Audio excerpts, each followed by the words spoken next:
నమస్కారం. టీశాట్ వారు నిర్వహిస్తున్న టీఎస్ టెట్ శిక్షణా తరగతులకు స్వాగతం. ఈరోజు మనం జీవశాస్త్రము కంటెంట్ పేపర్ 2లో భాగంగా మొక్కలు, భాగాలు, విధులు మరియు విత్తనాల వ్యాప్తి అనే అంశం గురించి తెలుసుకుందాం. మనకు తెలుసు పేపర్ 2 సైన్స్లో ఒక 30 మార్కులకు గాను ప్రశ్నలు. దీంట్లో ఫిజికల్ సైన్స్ 12, బయాలజికల్ సైన్స్ 12 మరియు బోధనా పద్ధతుల్లో ఒక 6 మార్కులు వస్తాయి. దీంట్లో భాగంగా జీవశాస్త్రంలో మొక్కలు, భాగాలు, వాటి విధులు, ఇది మనకు 13th పాయింట్ మొక్కల ప్రపంచం అనే అంశం కింద వస్తుంది. మొక్కలు, భాగాలు, వాటి విధులు. మన చుట్టూ ఉండే పరిసరాల్లో ఉండే అనేక రకాల మొక్కలు మనం రోజు చూస్తూ ఉంటారు కదా. మొక్కల ఆకారాలు అన్నీ ఒకే రకంగా ఉంటాయా? లేవు. మొక్కల యొక్క పరిమాణాలు అన్నీ ఒకే రకంగా ఉంటాయా? లేవు. మరి మొక్కల యొక్క ఆకారాలు కానీ పరిమాణాలు కానీ వేరువేరుగా అంటే వైవిధ్యంగా అంటే భిన్నముగా ఉన్నప్పటికీ దాంట్లో కొన్ని భాగాలు మాత్రం కామన్గా ఉంటాయి, సాధారణంగా ఉంటాయి. ఏంటవి? వేరు, కాండము, పత్రం. ఈ ముఖ్యమైన భాగాలు మాత్రం తప్పనిసరిగా సాధారణంగా కనిపిస్తాయి మనకు. ఏవో కొన్ని శేవలాలు, శిలీంధ్రాలు లాంటి నిమ్న స్థాయి మొక్కలలో తప్ప మిగతా అన్ని ఉన్నత స్థాయి మొక్కల్లో కూడా వేరు, కాండము, పత్రము అనే ఉన్నతమైనటువంటి స్థాయి మొక్కల్లో ముఖ్యమైన భాగాలు ఉంటాయి. మరి దీంట్లో ఈ బొమ్మలో ఇవ్వబడినటువంటి 2 రకాల వేరు వ్యవస్థలను పరిశీలించండి. ఎప్పుడో ఒకప్పుడు మీ పరిసరాలలో ఏవో కొన్ని మీ ఇంటి పరిసరాల్లో పెరిగే పిచ్చి మొక్కలను బీగేటప్పుడు గాను, లేకపోతే పొలాల్లో పెరిగే కలుపు మొక్కలను బీగేటప్పుడు, రోడ్ల పక్కన ఎప్పుడైనా గాలిదుమ్ములకు చెట్లు కూలిపోయినప్పుడు వాటి యొక్క వేరు వ్యవస్థలు మీరు చూసి ఉండొచ్చు కాక. ఈ బొమ్మలో ఇచ్చినటువంటి ఈ మొదటి రకం బొమ్మ, ఈ రెండో రకమైన బొమ్మ యొక్క వేరు వ్యవస్థలను జాగ్రత్తగా మీరు పరిశీలిస్తే 2 ఒకే రకంగా ఉన్నాయా? చాలా తేడా ఉంది. ఏం తేడా? వాటి పేరేంటి? ఒకసారి చూద్దాం మనం. ఇది తల్లి వేరు వ్యవస్థ. ఏంటిది? తల్లి వేరు వ్యవస్థ. ఈ ప్రధానమైనటువంటిది తల్లి వేరు అంటాము. ఇవేమో పార్శ్వ వేర్లు. కొన్ని మొక్కల వేర్లలో ప్రధానమైన వేరు లావుగా, మందంగా మారి సన్నని పార్శ్వ వేర్లు కలిగి ఉంటుంది. ఈ ప్రధానమైనదేమో తల్లి వేరు, ఈ సన్నని వేర్లేమో పార్శ్వ వేర్లు. ఉదాహరణ వేప, మామిడి, చింత. అంటే ఒక్క 3 చెట్లలోనే ఉంటుందా? ఫస్ట్ గుర్తుపెట్టుకోవాల్సింది ద్విదళ బీజ మొక్కలు. అన్ని ద్విదళ బీజ మొక్కలలో కూడా సాధారణంగా తల్లి వేరు వ్యవస్థ మాత్రమే ఉంటుంది. గుర్తుపెట్టుకోండి. ద్విదళ బీజ మొక్కల్లో తల్లి వేరు వ్యవస్థ ఉంటుంది సాధారణంగా. రెండవది, కొన్ని మొక్కలలో సన్నగా కేశాల మాదిరిగా ఉండే వేర్లు కాండము పీట భాగము నుంచి బయలుదేరుతాయి. ఇక్కడ చూడండి, ఇది మొక్క యొక్క కాండము. ఈ పీట భాగం నుంచి వేర్లు బయలుదేరినాయి, అన్నీ సన్నగా ఇట్లా వచ్చేసినాయి. ఇటువంటి వేర్లను పీచు వేర్లు అంటారు. చూడటానికి పీచు లెక్కనే ఉన్నాయి కదా. అబ్బురపు వేరు వ్యవస్థ, గుబురు వేరు వ్యవస్థ లేదా పీచు వేరు వ్యవస్థ అంటాం. దీంట్లో ఏదైనా ఒక ప్రత్యేకమైన వేరు కనపడుతుందా?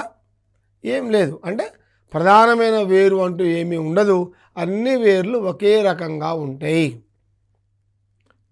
ఇదే పీచు వేరు వ్యవస్థ లేదా గుబురు వేరు వ్యవస్థ లేదా అబ్బురపు వేరు వ్యవస్థ. ఉదాహరణ వరి, గోధుమ, జొన్న, మొక్కజొన్న మరియు గడ్డి జాతి మొక్కలు.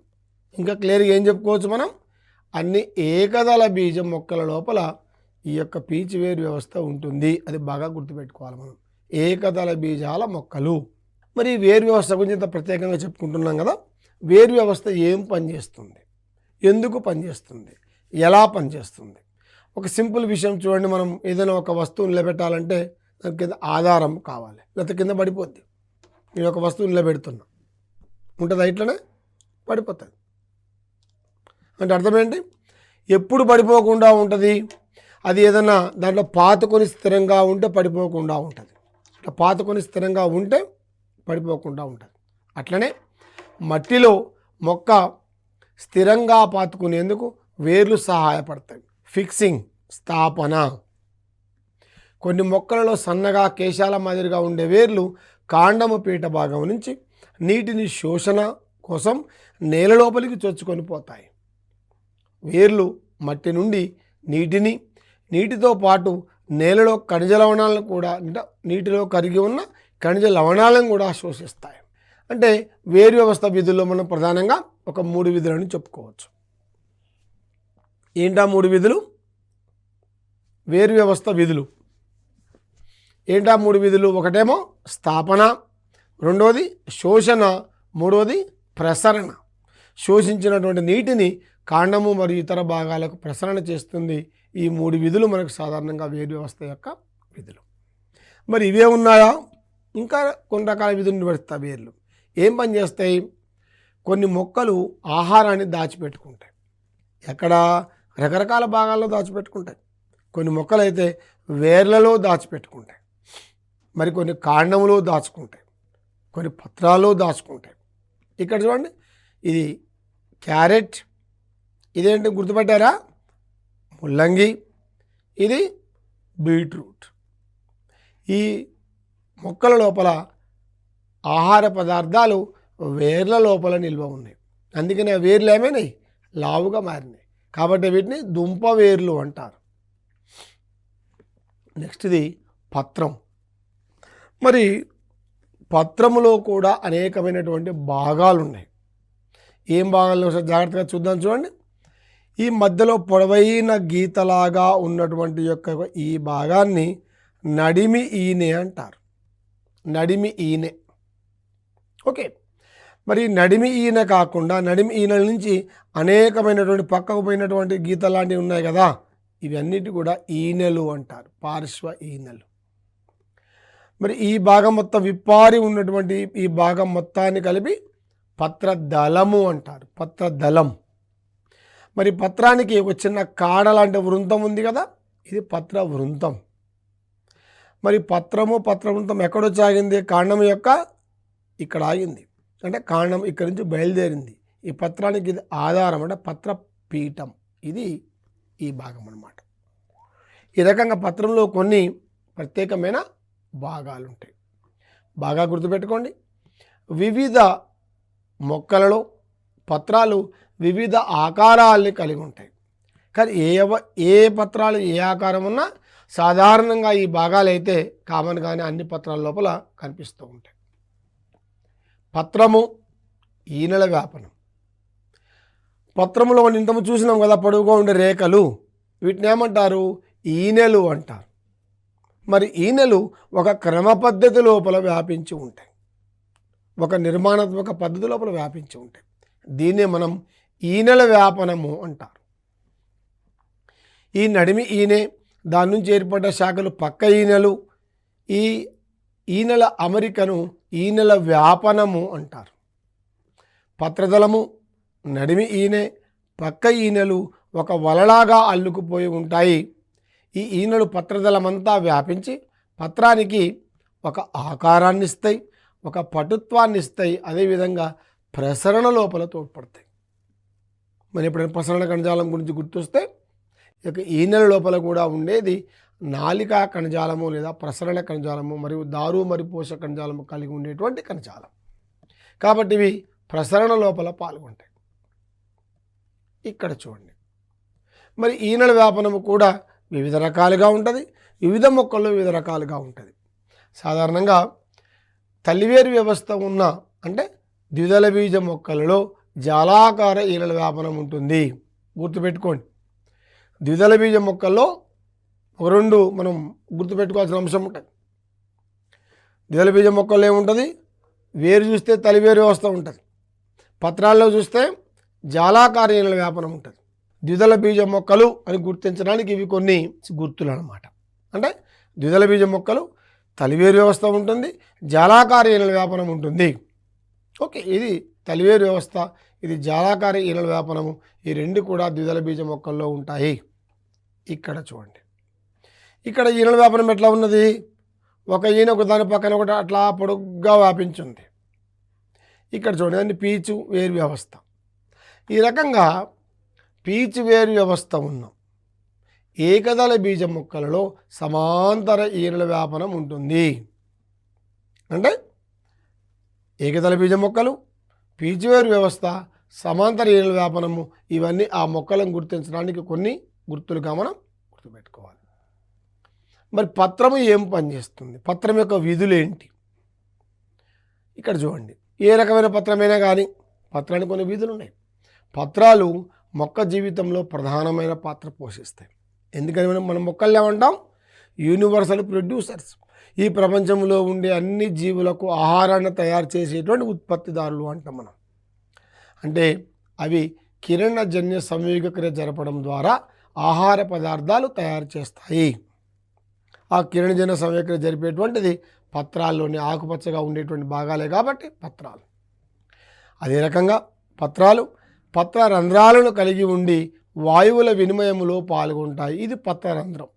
మనకందరికి కూడా బాగా తెలుసు, లోయర్ క్లాస్ నుంచి కూడా చూస్తూ ఉన్నాం మనం.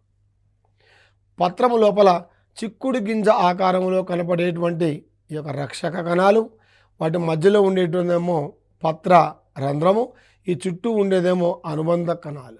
ఈ మొత్తాన్ని కలిపితే పత్రరంధ్ర సంక్లిష్టము అంటారు. జనరల్గా సాధారణంగా పత్రరంధ్రం అని పిలుస్తాం మనం. మరి పత్రం ఎందుకు ప్రత్యేకం చెప్పుకుంటాను పత్రరంధ్రం గురించి? ఇవి మనకు ముక్కు మాదిరిగా పనిచేస్తాయి. మొక్కకు వాతావరణానికి మధ్య వాయు వినిమయానికి ఇవి తోడ్పడతాయి. మొక్కలు పత్రరంధ్రాలతో పాటు ఇతర భాగాల ద్వారా కూడా అధికమైన నీటిని విడుదల చేస్తాయి. నీటి ఆవిరి రూపంలో విడుదల కావడాన్ని బాష్పోత్సేకము అంటారు. ఈ ప్రయోగం మనందరికీ కూడా తెలుసు. అంటే ఏదైనా ఒక కొమ్మ చుట్టూ ఒక పాలిథిన్ కవర్ కడితే ఒక 3-4 గంటల తర్వాత మన పాలిథిన్ కవర్ లోపల నీటి ఆవిరి మొత్తం కూడా నీటి బిందువుల లోపల ఉంటుంది. ఎక్కడి నుంచి వచ్చింది నీటి ఆవిరి అంటే పత్రాల ద్వారా నీటి ఆవిరి రూపంలో బయటికి వెళ్ళిపోతున్నది. దీన్నే మనం బాష్పోత్సేకము, ట్రాన్స్పిరేషన్ అంటాం. ఇది దేని ద్వారా జరుగుతుంది? బాష్పోత్సేకము పత్రంధ్రాల ద్వారా జరుగుతుంది. అంటే పత్రాల ద్వారా జరుగుతున్నది. అంటే పత్రాలు ఏమేమి పనులు చేస్తున్నాయి? కిరణజన్య సంయోగక్రియ జరపడం ద్వారా ఆహార పదార్థాలు తయారు చేస్తున్నాయి, వాయువుల వినిమయాన్ని జరుపుతున్నాయి, అంటే బాష్పోత్సేకాన్ని జరుపుతున్నాయి. నెక్స్ట్ కాండము మొక్కకు ఆధారాన్ని ఇస్తుంది. మరి అన్ని మొక్కలు కాండాన్ని కలిగి ఉన్నాయా? మరియు అన్ని మొక్కల కాండాలు ఒకే రకంగా ఉన్నాయా?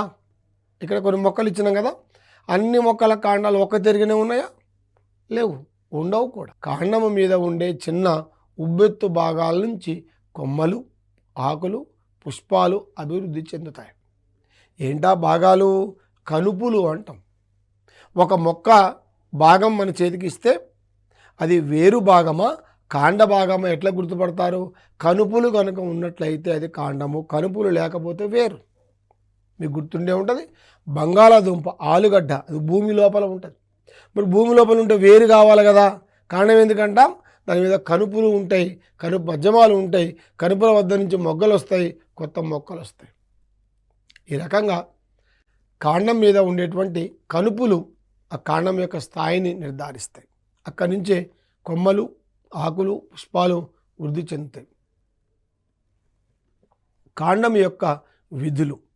కాండం ఏమేమి పనులు చేస్తుంది?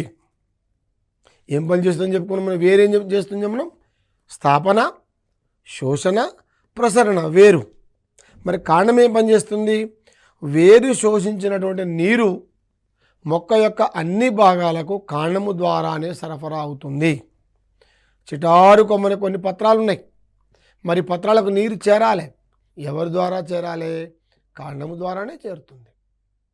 అదేవిధంగా బంగాళదుంప, పసుపు, వెల్లుల్లి, అల్లం, చెరుకు వంటి ఈ మొక్కల లోపల ఆహార పదార్థాలు నిల్వ చేయటం వల్ల పరిమాణములు ఉబ్బినట్టు కనపడతాయి. మనకు తెలుసు, చెరుకు యొక్క కాండాన్ని మనం క్రష్ చేస్తే చెరుకు రసం వస్తుంది, దాని నుంచి బెల్లము, చక్కెర, ఇతర పదార్థాలు వస్తుంటాయి, మొలాసెస్. అంటే కాండములో ఆహార పదార్థాలు నిల్వ ఉన్నాయి. ఇక చూడండి, బంగాళాదుంప పైన కనుపులు ఉన్నాయి, ఇది కూడా కాండమే, ఇది కూడా ఆహారాన్ని నిల్వ చేసింది. ఇక్కడ చూడండి, అల్లము, వెల్లుల్లి ఇవన్నీ కూడా ఆహారాన్ని నిల్వ చేసింది. నిజానికి ఇవన్నీ కూడా కాండాలు. భూమిలో ఉంటే మనం అనుకుంటున్నాం ఈ నిజంగా మరి వేర్లేం అనుకుంటాం, కానీ వేర్లు కావు. బంగాళాదుంప భూమిలో పెరుగుతున్నప్పటికీ దానిపై ఉన్న కనుపుల ద్వారా ఇది కాండము అని గుర్తించవచ్చు. పుష్పం. పుష్పించే మొక్కలలో పుష్పాలు ప్రత్యుత్పత్తి భాగాలుగా ఉంటాయి. చాలామంది మనం అనుకుంటాం మొక్కలు లైంగిక ప్రత్యుత్పత్తిలో పాల్గొంటాయి. మరి మొక్కల లోపల ప్రత్యుత్పత్తి భాగాలు ఎక్కడున్నాయి అంటే పుష్పాలు లైంగిక ప్రత్యుత్పత్తి కొరకు ఉద్దేశించినటువంటి భాగాలు పుష్పాలు. వేరు, కాండము, పత్రమేమో శాఖీయ భాగాలు, పుష్పము లైంగిక భాగము. గుర్తుపెట్టుకోండి. పుష్పాలు రంగులు, వాసన, ఆకారము, పరిమాణము ద్వారా పరాగ సంపర్కం కోసం కీటకాలను ఆకర్షిస్తాయి. పుష్పములో 4 భాగాలు ఉంటాయి. వీటి పుష్ప భాగాలు అంటారు. ఏంటవి? రక్షక పత్రావళి, ఆకర్షణ పత్రావళి, కేసరావళి, అండకోశం. మరి పుష్ప భాగాలు మొత్తం కూడా ఎక్కడి నుంచి బయలుదేరుతాయో ఆ పుష్ప భాగాలకు ఆధారమైన పీఠము లాంటి భాగాన్ని పుష్పాసనము అంటారు. ఏ ఏ పుష్ప భాగాలు ఉన్నాయి, వాటి యొక్క విధి ఏమిటో కూడా మనం క్లియర్గా చూస్తున్నాం. ఏమున్నది ఇక్కడ? కేసరావళి. ఇక్కడ చూడండి, ఇక ఆకుపచ్చని ఈ భాగము కేసరావళి, ఆకుపచ్చని ఈ భాగము రక్షక పత్రావళి. ఈ యొక్క రక్షక పత్రావళి మొగ్గ దశలో పుష్పాన్ని రక్షిస్తుంది, రక్షక పత్రావళి. ఈ రెండోది ఆకర్షణ పత్రావళి. ఆకర్షణ పత్రావళి పరాగ సంపర్కం కోసం కీటకాలని ఆకర్షిస్తుంది. ఇది కేసరావళి పురుష ప్రత్యుత్పత్తి నిర్మాణము. అట్లే అండకోశము ఉంటుంది. అండకోశము స్త్రీ ప్రత్యుత్పత్తి నిర్మాణం. దీంట్లో ఇగో కీలాగ్రము, కీలము మరియు అండాశయము ఉంటాయి. ఈ రకంగా 4 పుష్ప భాగాలు కూడా పుష్పం లోపల మనకు కనిపిస్తాయి. రక్షక పత్రావళి, ఆకర్షణ పత్రావళి, కేసరావళి, అండకోశం. ఇవి 4 ఉంటాయి. మరి పుష్ప భాగాల ఉనికి ఆధారంగా పుష్పాలను 2 రకాలుగా మనం విభజిస్తారు సాధారణంగా. ఏంటవి? సంపూర్ణ పుష్పాలు, అసంపూర్ణ పుష్పాలు. ఏంటి సంపూర్ణ పుష్పాలు? ఏముంటే సంపూర్ణం అంటే సాధారణంగా 4 పుష్ప భాగాలు అని చెప్పుకున్నాం. పుష్పములో ఆ 4 పుష్ప భాగాలు ఉంటే అది సంపూర్ణమైన పుష్పముగా చెప్పుకుంటాం. అంటే అన్ని పుష్పాల్లో 4 ఉండవా? ఉండవు. కొన్ని పుష్పాల్లో 3 పుష్ప భాగాలే ఉంటాయి, కొన్నిటో 2 ఉంటాయి. మరి రకంగా 4 లేకుండా 3, 2 ఉన్నాయి కాబట్టి అటువంటి పుష్పాలని అసంపూర్ణ పుష్పాలు అంటాం. అంటే పూర్తి పుష్ప భాగాలు లేవు అని అర్థం. రెండోది ఏంటి? లైంగిక భాగాల ఆధారంగా పుష్పాలను 2 రకాలుగా విభజిస్తారు. ఇవేంటి? ద్విలింగ పుష్పాలు, ఏకలింగ పుష్పాలు. ఏంటి ద్విలింగ పుష్పాలు అంటే? ద్విలింగ పుష్పాలు పేరులోనే అర్థం ఉంది. అంటే ఒకే పుష్పములో పురుష ప్రత్యుత్పత్తి నిర్మాణమైన కేసరావళి ఉంటుంది, స్త్రీ ప్రత్యుత్పత్తి నిర్మాణమైన అండకోశం ఉంటుంది. కాబట్టి వీటి ద్విలింగ పుష్పము అంటాం. ఇక్కడ మనం చూపెట్టేటువంటి ఉమ్మెత్త, మందార ఇవన్నీ కూడా ద్విలింగ పుష్పాలే. నెక్స్ట్ ఏకలింగ పుష్పాలు. ఏకలింగ అంటే ఒకటే లింగం, అంటే స్త్రీ పుష్పాలు కానీ పురుష పుష్పాలు కానీ ఉండొచ్చు. ఉదాహరణకు బొప్పాయి, స్త్రీ మొక్కలు ఉంటాయి, పురుష మొక్కలు ఉంటాయి. సోర, మన ఇంట్లో సోరకాయ చెట్టు, బీరకాయ చెట్టు ఉంటే 100 పూలు పూస్తే 100 కాయలు రావు, 50 కాయలే వస్తాయి. అంటే ఎన్నైతే స్త్రీ పుష్పాలు ఉంటాయో అన్ని కాయలే వస్తాయి, పురుష పుష్పాలు తర్వాత రాలిపోతాయి కదా. అంటే స్త్రీ పుష్పాలు వేరు, పురుష పుష్పాలు వేరు ఉంటాయి. అటువంటి వాటిని ఏకలింగ పుష్పాలు అంటాం. అంటే ఏదైనా ఒకటి మాత్రమే ప్రత్యుత్పత్తి నిర్మాణం ఉన్నదిగా చెప్పుకుంటాం మనం. ప్రత్యుత్పత్తి కూడా సాధారణంగా మొక్కల్లో 2 రకాలుగా జరుగుతుంది. లైంగిక ప్రత్యుత్పత్తి, అలైంగిక ప్రత్యుత్పత్తి, ఇంకా మనకు మొక్కల్లో శాఖీయ ప్రత్యుత్పత్తి కూడా జరుగుతుంది. అంటే పుష్పము లైంగిక ప్రత్యుత్పత్తిలో పాల్గొంటుంది అని చెప్పడం కోసం మనం ఇక్కడ జాగ్రత్తగా చూస్తున్నాం. సంయోగ బీజాల కలయిక ద్వారా కొత్త మొక్కలు ఉత్పత్తి కావడాన్ని లైంగిక ప్రత్యుత్పత్తి అంటారు. లైంగిక ప్రత్యుత్పత్తి లేకుండా కొత్త మొక్క ఏర్పడితే అది అలైంగిక ప్రత్యుత్పత్తి. పుష్పం ఇక్కడ జాగ్రత్త చూడండి. పరాగ కోశాల నుండి పరాగ రేణువులు కీలాగ్రం పైకి చేరితే అది పరాగ సంపర్కం. ఈ పరాగ సంపర్కము 2 రకాలు. అంటే పరాగ రేణువులు కీలాగ్రం పైకి చేరేటువంటి విధానం 2 రకాలు. అది ఆత్మ పరాగ సంపర్కము, పరపరాగ సంపర్కం. ఏంటి ఆత్మ పరాగ సంపర్కము అంటే ఒక పుష్పములో ఉండేటువంటి పరాగరేణువులు అదే పుష్పంలో ఉండే కీలాగ్రాన్ని చేరితే ఆత్మ పరాగ సంపర్కం. ఒక పుష్పంలో ఉండే పరాగరేణువులు వేరే పుష్పం యొక్క కీలాగ్రం మీద చేరితే అది పరపరాగ సంపర్కం. ఇట్లా పరాగ సంపర్కం జరిగి స్త్రీ పురుష సంయోగ బీజాలు కలిసి సంయుక్త బీజం ఏర్పడడాన్ని ఫలదీకరణ అంటారు. ఈ ఫలదీకరణ ఫలితంగా ఏం జరుగుతుంది? అండాలేమో విత్తనాలుగా మారుతాయి, అండాశయము ఫలముగా మారుతుంది. అండాశయము ఫలం అవుతుంది, అండాలు విత్తనాలుగా మారుతాయి. ఇది సాధారణంగా పుష్పించే మొక్క యొక్క జీవిత చరిత్ర మనం తెలుసుకుందాం. విత్తనాల వ్యాప్తి. మనకు మొక్కలో ఫలదీకరణం జరిగింది, అండాశయం ఫలంగా మారింది, అండాలు విత్తనాలుగా మారినాయి. ఈ విత్తనాలు ఎలా వ్యాప్తి చెందుతాయి? ఒక మొక్క యొక్క విత్తనాలు మొత్తం ఒకే దగ్గర పడ్డాయి అనుకోండి, ఏమవుతుంది? చాలా ఇబ్బందులు ఎదురవుతాయి. ఏంటా ఇబ్బందులు ఒకసారి చూద్దాం. విత్తనాలు అనుకూలమైన ప్రదేశంలో పెరగడానికి అవి ఒక చోటు నుండి మరొక చోటుకి తరలిపోతాయి. ఈ ప్రక్రియనే విత్తనాల వ్యాప్తి అంటారు. మరి మనలాగా విత్తనాలకు రైళ్ళు, బస్సులు, జీబులు ఏమైనా ఉన్నాయా? లేవు. మరి ఎట్లా పోతాయి విత్తనాలు? వివిధ కారకాల వల్ల వెళ్తాయి.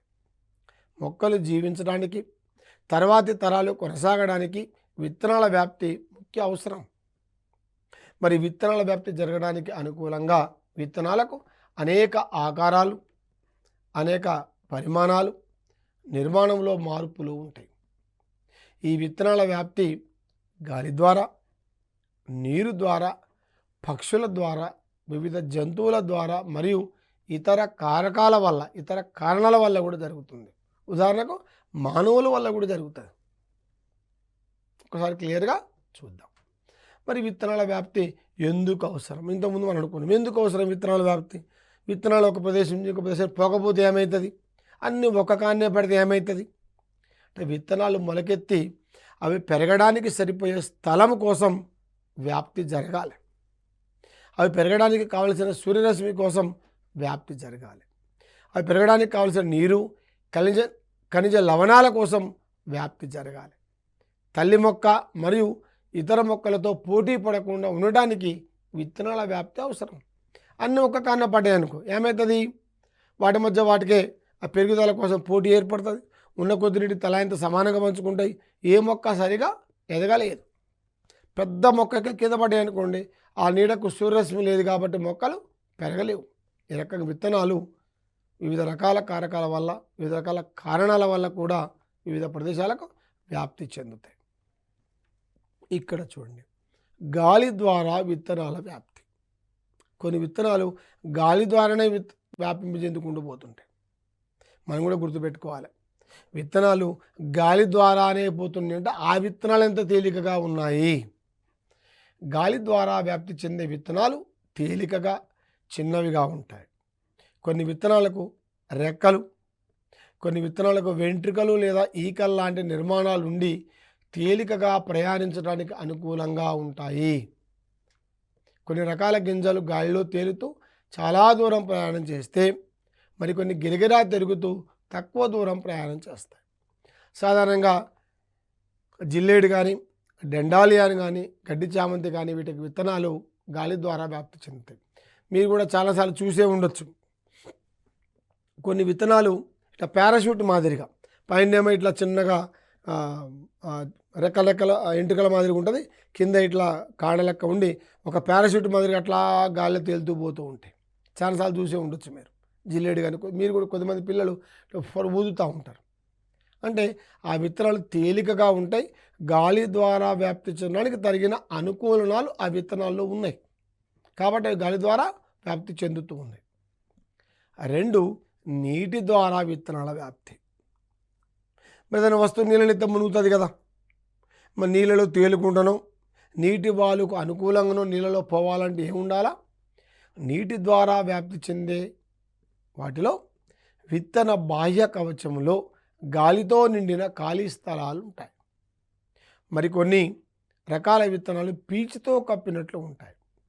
కాయ మొత్తంగా కానీ, గింజలు కానీ అలా కప్పినట్లు ఉంటాయి కాబట్టి ఇవి నీటి ద్వారా అలా నీటి అలల వలన ప్రయాణం చేసుకుంటూ వెళ్ళి ఎక్కడో ఒక ఒడ్డుకు తగిలి అక్కడ ఆగి అక్కడే మొలకెత్తి కొత్త మొక్కనిస్తాయి.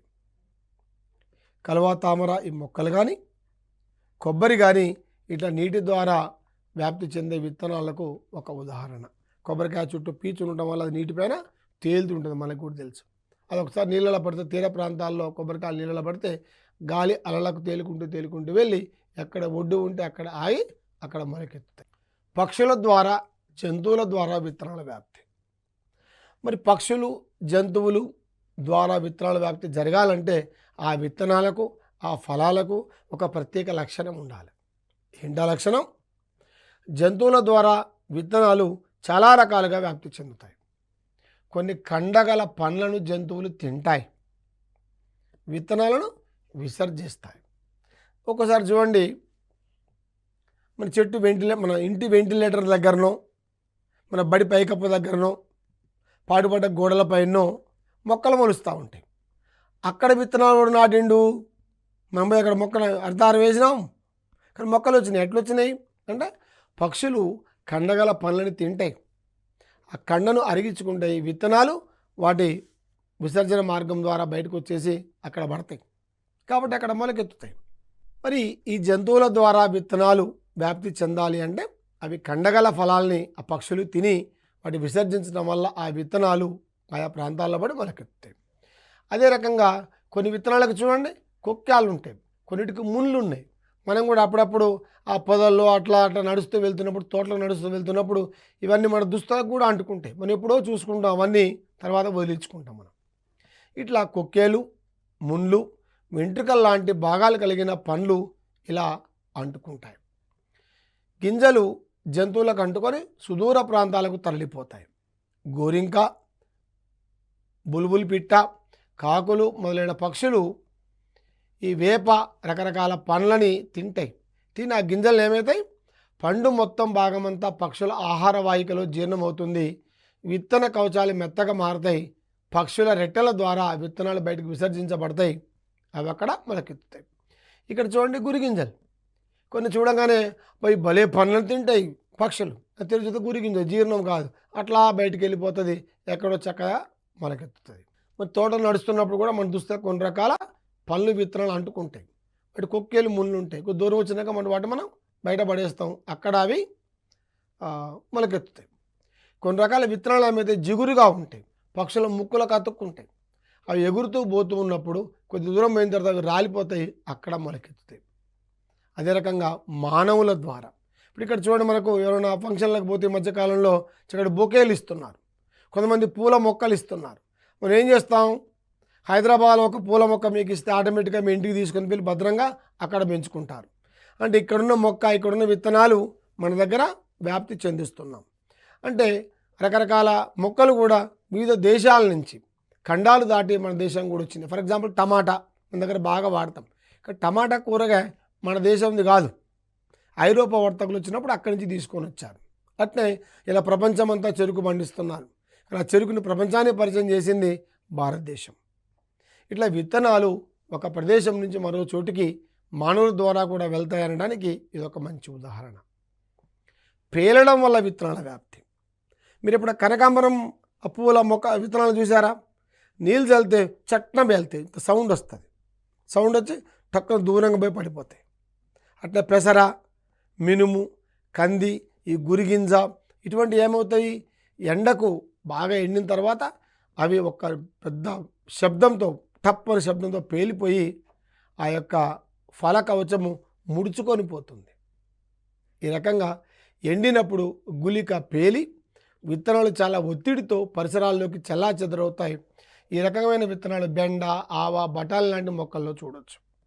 కొన్ని నిన్న తాకగానే పగిలిపోయి చుట్టలు తిరిగిపోతాయి, ఆ స్పీడ్కు ఆ గింజలు దూరంగా పడిపోతాయి, కాబట్టి అక్కడ పోయి మొలకెత్తుతాయి.